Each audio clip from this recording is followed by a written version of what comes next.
మా శాసనసభాపక్ష ఉపనాయకుడు హరీష్ రావు గారు బయట పెడితే నిన్న ముఖ్యమంత్రి గారు వచ్చి 2 విషయాలు ఒప్పుకున్నారు. ఒకటి, అక్రమం జరిగింది వాస్తవం అని ముఖ్యమంత్రి గారే స్వయంగా ఒప్పుకున్నారు. కానీ దీన్ని బయటపెట్టింది మీరు కాదు, మా ప్రభుత్వమే బయటపెట్టింది అని చెప్పి మళ్ళీ ఎదురుదాడికి దిగినారు. ఇంకొక మాట కూడా ఒప్పుకున్నాడు ఆయన, అక్రమాలు జరిగింది వాస్తవమే, కానీ రాఘవ కన్స్ట్రక్షన్స్ పొంగులేటి శ్రీనివాసరెడ్డి గారి దూరపు బంధువులంట. మరి భార్య, కొడుకు, తమ్ముడు దూరపు బంధువులు అని చెప్పి రాష్ట్రంలో ఎవరికి తెలియదు, ఒక ముఖ్యమంత్రి గారికే ఇట్లాంటివన్నీ కూడా కొత్త కొత్త విషయాలు ఆయనే కనిపెడతా ఉంటాడు. తెలంగాణ రాష్ట్రానికి మొత్తం భారతదేశంలోనే సముద్ర తీరం లేని ఒకే ఒక్క రాష్ట్రం తెలంగాణ అని చెప్తాడు. 19 రాష్ట్రాలకు సముద్ర తీరం లేదన్న విషయం బడిపోయే చిన్నపిల్లగాన్ని అడిగినా చెప్తాడు. నిన్న ముఖ్యమంత్రి గారు చెప్పిన మాట ఎంత హాస్యాస్పదంగా ఉందంటే, సొంత భార్య, తన కొడుకు, తన తమ్ముడు, తన మరదలు, నిన్న మొన్నటి దాకా ఈయనే చైర్మన్ ఈ కంపెనీకి, 2020-22 దాకా ఈయనే చైర్మన్ ఈ మంత్రి గారు. వాళ్ళ ముఖ్యమంత్రి గారు నిన్న వచ్చి ఎదురుదాడి చేస్తుంటే మాకు అర్థమైంది ఒకటే, రాఘవ కన్స్ట్రక్షన్స్ మీద ఎందుకింత ప్రేమ ముఖ్యమంత్రి గారికి అని చెప్పి మేమందరం కూడా నిన్నంతా అధ్యయనం చేసినాం. వాస్తవం ఏంది అంటే, ముఖ్యమంత్రి గారికి కూడా ఈ పాపంలో వాటా ఉంది. కొడంగల్ లిఫ్ట్ ఇరిగేషన్ ప్రాజెక్టులో పొంగులేటి శ్రీనివాసరెడ్డి గారి కంపెనీ కట్టబెట్టిందే ముఖ్యమంత్రి గారు. అట్లాగే ఇవాళ ఈ రాష్ట్రంలో 1 కోటి ఎకరాలు నిషేధిత జాబితాలో పెట్టి భూదందాలు, ల్యాండ్ స్కామ్లు ఇవన్నీ చేస్తున్న దానిలో ముఖ్యమంత్రి గారు, ఆయన అనుయాయులు, ఆయన చుట్టూ ఉండే దండుపాలెం బ్యాచ్ వాళ్ళ పాత్ర కూడా ఉంది. కాబట్టే పొంగులేటి శ్రీనివాసరెడ్డిని వెనకేసుకొచ్చి వాళ్ళ సభాసంగం వేయకుండా మరి ఇష్టం వచ్చినట్టు ఎదురుదాడి చేసే ప్రయత్నం ముఖ్యమంత్రి చేస్తా ఉన్నాడు. 2.5 ఏళ్లుగా ఎదురుదాడి తప్ప, 2.5 ఏళ్లుగా పనికిమాలిన కమిషన్లు, పనికిమాలిన కేసులు తప్ప ప్రజలకు పనికొచ్చే ఒక్క పని చేసిండా ఈ ముఖ్యమంత్రి? ఆలోచించమని చెప్పి నేను కోరుతా ఉన్నా.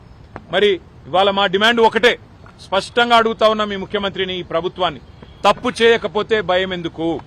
మీ మంత్రి గారు తప్పు చేయకపోతే, మీ మంత్రి గారి కుటుంబానికి సంబంధించిన సంస్థ మేము ఏదైతే ఆధారాలతో సహా బయట పెట్టామో అక్రమ మైనింగ్ కు పాల్పడ్డారని ఎందుకు వారి మీద చర్యలు తీసుకోవట్లేదు? చట్ట ప్రకారం 2వ నోటీస్ ఇస్తే సంవత్సరం జైలు శిక్ష పడాలా, మరి ఎందుకు మంత్రి గారి కుటుంబాన్ని కాపాడే ప్రయత్నం చేస్తున్నారు? నిన్న ఒక ఆయన మంత్రి గారు లేచి అంటాడు, ఇది కేవలం 4 లక్షల రూపాయల ముచ్చట అని చెప్తున్నాడు ఒక ఆయన, మైనింగ్ శాఖ మంత్రి. సిగ్గుపడాల మైనింగ్ మంత్రి గారు. మొన్న అధికారులు రేడ్ చేసినాడు, అధికారులు ఈ సంస్థ మీద ఆ రోజు విచారణకు పోయినాడు, ఒకరోజే దొరికింది 32 లక్షలు. ఒక రోజుకే 32 లక్షల మరి సామాను అక్కడ దొరికితే, ఎగ్గొట్టిన ప్రభుత్వానికి ఎగ్గొట్టిన ఫీజులు దొరికితే 2.5 ఏళ్లుగా ఏ రకంగా అన్యాయం జరుగుతున్నదో, ఏ రకంగా ప్రభుత్వ సొమ్మును, ప్రజల సొమ్మును మంత్రి గారి సంస్థ కొల్లగొడుతున్నదో మీరు అంచనా వేయవచ్చు. ఎన్ని వందల కోట్ల రూపాయల ప్రజాధనాన్ని మంత్రి గారి సంస్థ కొల్లగొడుతున్నదో ఒక అంచనా వేయవచ్చు. అట్లాగే ఇది ఒకటే కాదు, ఇవాళ కోకాపేటలో భాగ్యలక్ష్మి మైనింగ్ అని మరో కంపెనీ, ఇది ముఖ్యమంత్రి గారి అత్యంత దగ్గరి బంధువు, ఆయనకు వరుసకు బామ్మర్దయ్యే రమేష్ రెడ్డి గారు అనే వ్యక్తిది భాగ్యలక్ష్మి మైనింగ్ కోకాపేట. మేమివాళ ఈ ప్రభుత్వాన్ని నేరుగా అడుగుతా ఉన్నాం. మీరు అంటా ఉన్నారు మైనింగ్ రెవెన్యూ పెంచాము అని. మైనింగ్ రెవెన్యూ ఎట్లా పెరిగిందో మాకు తెలియదా, మీకు తెలియదా? మీరు అన్ని ఫీజులు పెంచారు.